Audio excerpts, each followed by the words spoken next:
Here he is, Bentley Maddox. He was born Saturday, August 30th at 3:09 p.m.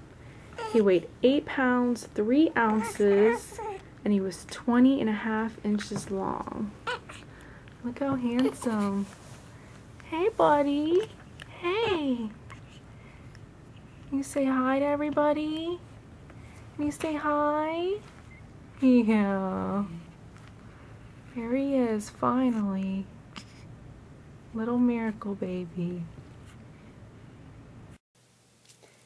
Hey cupcakes, so as you can tell by that clip I just showed, I did have my baby finally, and in the description I will put who got the closest on the baby guessing game with the weight and the day he was born and everything. I gotta go back and look and see who actually got the closest, but I didn't actually vlog while I was at the hospital between just being so nervous and scared before the birth, and then the pain, and then the excitement, and just dealing with everything after the birth. I just didn't get a chance to vlog, but I did do that one little clip so you guys could see him at the hospital. But I am going to tell you guys the whole story about what happened for the labor and delivery, and then I also wanted to just kind of touch on a couple things that I was really concerned about or I didn't know about, and I kind of wish that somebody would have told me more about, so maybe I wouldn't have been so scared, or I would have known more what to expect. So it actually started Friday, the 29th of August. I woke up in the morning to go to work. It was like 6:15, and the first thing I did was wash my face and go to the bathroom. I went to the bathroom, and before I get into this video, I just want to warn you guys, there is a lot of TMI stuff. It is a labor and delivery story, so it is going to be a little, maybe some gross parts. So just to warn you ahead of time, because I want to be just completely straight up with everything and give you guys the full story. And for those of you who haven't been through it, who are going to go through it, so you can kind of have a heads up of some things that could happen, because I wish I would have known some of these things. But anyway, I woke up, I went to the bathroom, and I noticed that there was some spotting, some blood. Now, for those of you that saw my announcement when I announced that I was pregnant, I also mentioned that I'd had a lot of miscarriages. So for me, seeing blood was automatically like a scary thing. I didn't really know what to think. I had heard that that can be a sign that you're about to start labor, but I didn't know if that's what it was or not, because it was like a little over a week before my due date. So I immediately tried to see if I could make sure the baby was still moving, and I guess with me just waking up and everything, he must have still been asleep, because I was shaking on my stomach and tapping on everything, and he wasn't moving. So that freaked me out. I can't always get him to move just by shaking my stomach, but a lot of times I can. So the first thing I did was I called my husband. He had just left for work, like maybe 15 minutes before this. I called him. I was like, come back, we need to go to the hospital. So I went to the hospital. They hooked me up to the machine to check for the baby's heart, and they said everything was fine. And they said I was dilated 1 centimeter. So they wanted to keep me there to monitor him, and just, you know, see what was going on. So maybe being there 20-30 minutes or so, I started having contractions. They were really high on my stomach, like above my rib cage, and they were pretty consistent. They were pretty much like back to back, and they were painful. They were mainly on my right side, and every time I would have a contraction right above my ribs, I would get a super, super sharp pain. Like I could barely breathe. Even just taking a breath, it just made it hurt so much worse. And I don't know if he was on my ribs, and with the contraction, he was digging into my rib cage. But that lasted for a couple hours, and they gave me an IV, and then my contractions started slowing down, and they pretty much stopped. They checked me. I still hadn't dilated anymore, and I wasn't having any more contractions, so they told me I could go ahead and go home, which I was really excited about, because I hadn't eaten anything all day. I was starving, and by this time it was like 1 o'clock, and I got to the hospital probably around 7 a.m. So I went home, and everything was okay. I had a couple small little contractions throughout the day, but nothing really major. Then I went to bed around 11, and then I woke up at 12:30, and I was starting to have contractions. And this time they were in my lower stomach, and they were actually more of like a cramping feeling. They were pretty consistent. They were pretty close together. I don't really know exactly how close they were together because it wasn't the exact same amount of time between each one, but they were pretty close together. I lay there, I tried to go back to sleep because I'd only been asleep for an hour and a half. I tried to go back to sleep, and I just wanted to kind of see if they were actually going to continue and be consistent before I tried to go to the hospital. Then about 2 hours later, they were still coming, they were still consistent, they were still painful. So I woke up my husband and I was like, all right, I think we need to go back to the hospital. So we got to the hospital. It was probably close to 3 a.m. They hooked me up to the machine and they checked my dilation. They said I was about 3 centimeters. So we pretty much figured that this was going to be it. And I was really upset because I only slept for like an hour and a half, and I was really worried about having to go through labor on like no sleep. So they did end up moving us into the labor and delivery room, and I was like, okay, I'm going to try to go to sleep, which was like impossible because I had 2 monitors hooked up to my stomach. One was for the baby's heartbeat, one was for the contractions. I had an IV in this hand. I had the blood pressure monitor like squeezing my arm off every 30 minutes on this side. So it was like still impossible to sleep. And the monitors are like kept going off, like running out of paper or something. They kept beeping, and I couldn't get any sleep. Then a couple hours later, I really don't know what time everything happened because the clock in the labor and delivery room was actually on the wall behind me, and I didn't even know it was there until like much later after I'd been there. So I really don't know exactly what time it was when everything happened. But I'll try to give you guys, you know, the best estimate of the times as I can. But like a few hours later, all of a sudden, this female nurse and this male come into my room, and it wasn't the nurse that was, that had been helping us all day. And they came in and they were like unwrapping packages, like, you know, how everything is sterilized and everything is like individually wrapped. They were unwrapping stuff, and it just totally freaked me out. I had no clue what was going on. And then the male was going to come over and examine me, and I was like, you know, what's going on? And he said they were going to break my water. And at the time, I didn't know that was actually the doctor. My doctor wasn't on call for the weekend. It was a different doctor from his practice, which I had never met before. And I was kind of weird because he came in, he never introduced himself. I didn't even know he was the doctor. I just thought he was like a male nurse. But he came in, he broke my water, and then later on I found out that that was the doctor. When he broke my water, it didn't hurt. It just was like a gush of like warm liquid that came out basically. And then they also put some Pitocin in my IV, which Pitocin is a drug that they use to speed up your labor, or for people who they're inducing their labor, they give that to them. So they put that in my IV. The next time, well, let's see, at one point I was about 5 centimeters, so that was probably around when they were breaking my water. And then she came back a few hours later and checked, and I was 9 centimeters. So once you're at 10, that's when you actually would start pushing and going through your delivery. I did get an epidural. This was the other thing I wanted to talk to you guys about. I was really freaking out about getting the epidural. Just the whole thought of having a needle in my spine just really freaked me out. And also it freaked me out about having your legs be numb. Like, I thought you couldn't feel them at all. Like, you were almost paralyzed. I knew I definitely wanted the epidural. I knew there was no way I was going to be able to go through this without the epidural. So she kept asking me, you know, whenever you're ready, we can give it to you. I ended up getting it. I was probably about 5 centimeters when I got it. This was probably maybe around like 7 or 8 in the morning. But it really was not bad at all. And I wish that somebody had told me this before, because I wouldn't have been so freaked out. I probably would have got it sooner, but I was kind of procrastinating it because I was so worried. Basically what they did was they had me sit on the edge of the bed. they had the tray, you know, like your food tray that they give you. It's like the little wheel cart thing. They put a pillow on it, and I just leaned over like this on top of the tray, and the anesthesiologist came.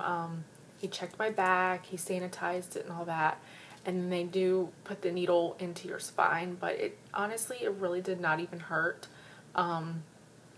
It was just like it was actually easier than getting the IV. It didn't hurt at all. And I was really surprised.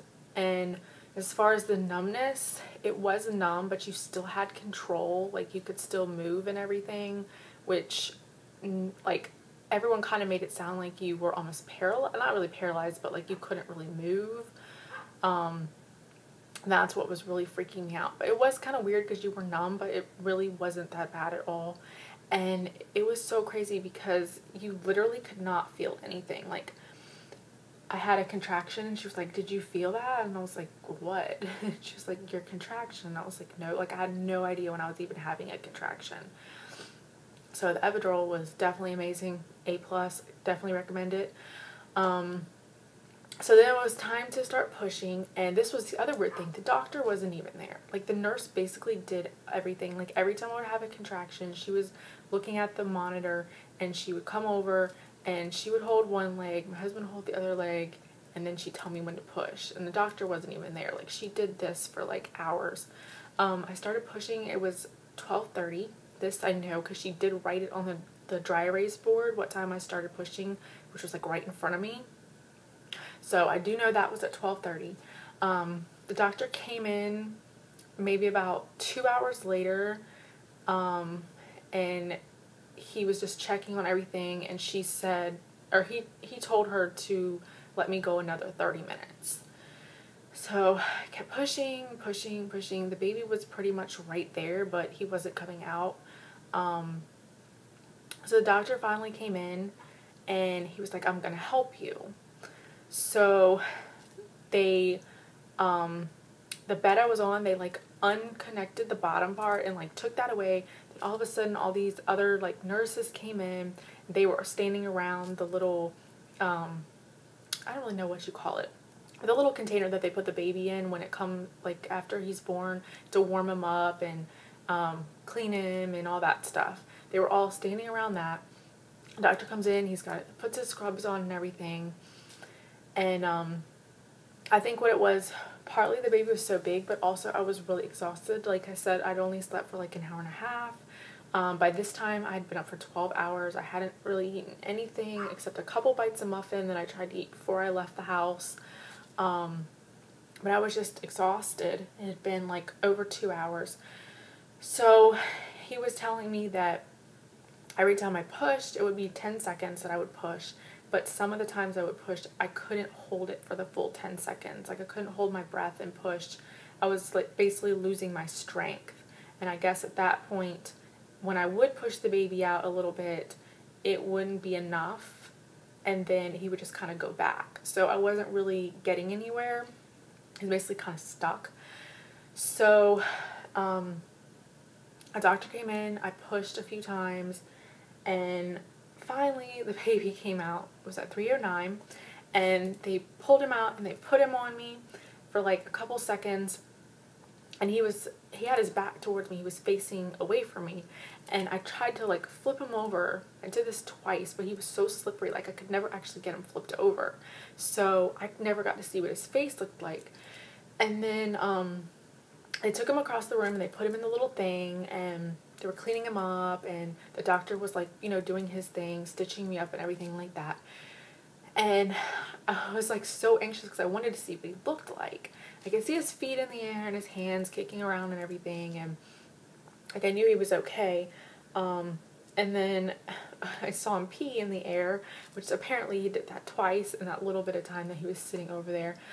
But I still I still couldn't see what his face looked like. So finally my husband, because it was taking a long time for the doctor to stitch me up, and which I'll get into in a second for that, but finally my husband went over there and took a picture of him and brought it over to me so I could see what he looked like. He was so cute. Oh my god, he's so handsome. But as far as with the doctor stitching me up, I didn't know, but with the baby being stuck, they actually had to cut me. It's called an episiotomy, and they have to cut you. Mine was a 4th degree, which was like the most severe, which I never really knew. I mean, I'd heard of it, but I didn't really know like that much about it. But the doctor he didn't tell me, he didn't ask me or anything. He just did it. And that kind of upset me because I kind of would have liked to have known what was going on, but I guess maybe they don't want to tell you because they don't want to freak you out. But that's why it was taking so long. So he did that, and finally when he finished, I got to hold the baby, and I held him for a little while, and my in-laws came. They were actually already there. They were waiting, and I wanted to actually hold the baby and see him for a little before they came in. So then they came in, they got to see him for a little while, and then my husband went with the baby up to go give him his first bath and all that. Then they brought him back down, and they were trying to let my epidural wear off so they could move me into the actual room that we would stay in, because it's 2 separate rooms. Some hospitals you deliver and stay in the same room, but with this hospital, your labor and delivery room and your actual like staying in room are 2 different rooms, which kind of sucked because the room that you stay in is so freaking tiny. Like, it's not even half the size of the labor and delivery room. It's like really, really small. There's no room to move around. The dads or whoever is going to stay with you has like this rinky little chair. It does recline, but that's what they have to sleep on for the 2 days or more, which I was there for 2 days. If everything's okay, you're there for 2 days. But they have this rinky little chair, and it was just like a really crappy room. So I was hoping to stay in the labor and delivery room as long as possible, but they moved us after a couple hours. My epidural wore off, but epidural was really, really weird, but I'm definitely glad that I had it because I don't think I could have, sorry, I just kicked the table if the camera shook, but I definitely could not have done it without the epidural, and especially with them having to cut me, yeah, that, I don't know what I would have done without that, but I definitely recommend the epidural if you're a wuss like me. But that's basically my labor and delivery story. I'm still healing. It has been almost 2 weeks, and the baby is doing good. He's perfect. I'm still trying to heal. Definitely still sore. It's definitely been a rough process trying to heal with being cut. So I don't know if having the episiotomy being cut, I don't know if that's worse or having a C-section's worse. I don't know. I never had a C-section. But if anyone's had both, I'd like to know what your opinion is. But that's been the hardest part. I had like a super, super easy pregnancy. And I didn't think that the labor and delivery was bad, but it's just the healing after is the problem. Without the epidural, I wish I could just kept epidural for a couple weeks. But yeah, that's basically the whole story. I am going to be vlogging with Bentley. I will link a couple of videos down below. I got his nursery tour up and all that. But of course I will be vlogging with him, so make sure you guys subscribe so you can see videos with him and watch him grow up and everything. And don't forget to follow me on Twitter and Instagram so you can see pictures and updates and things like that also. Don't forget to like this video, and I am going to be starting to do some more beauty videos. I know I've been doing a lot of pregnancy videos lately, so leave me some suggestions down below of type of videos that you guys want me to do. I'm going to be doing hopefully some fall videos, another what's in my purse and stuff like that, but I want to know what you guys want to see, so leave me a comment down below, let me know, and thank you guys so much for watching. I hope you enjoyed the story. If you have any questions, you can also leave those below, and as always, thanks for watching. Bye.